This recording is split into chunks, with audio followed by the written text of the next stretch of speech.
جناب چیئرمین صاحب، بات میرا خیال اس موشن کا جو ایشو ہوا تھا کہ ہم نے شاید 300 ٹیرف کے حوالے سے 300 لائنز کے حوالے سے جو food related fish related sectors کی ہیں اور باقی سیکٹرز ہیں ان میں شاید کوئی کمی بیشی کو زیادہ دیکھا نہیں ہے۔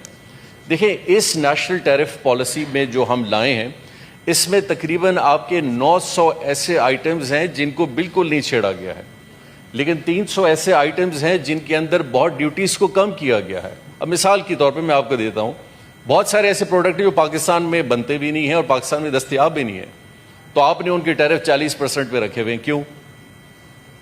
پاکستان میں یا تو بن رہے ہوتے تو بات سمجھ میں آتی ہے، پاکستان میں بن ہی رہے ہیں تو ایسے تقریباً 300 آئٹمز کے ٹیرف لائنز کو ہم نیچے لے گئے جو ایک عام کاروباری شخص پاکستان لانا چاہتا ہے اور کسی ویلیو ایڈڈ فیسلٹی میں یا میرے اور آپ کے لیے بھی استعمال کرنا چاہتا ہے۔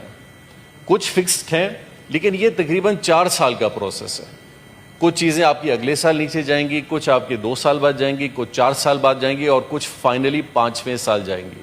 اور یہ سپیس بھی اس لیے دیا گیا ہے کہ ہماری انڈسٹری کے اندر جو ایک اسٹرینتھ ڈیولپ کرنی ہے یا جہاں ان کے چیلنجز آئیں گے ان کو اس پیریڈ میں ہم ایڈریس کریں۔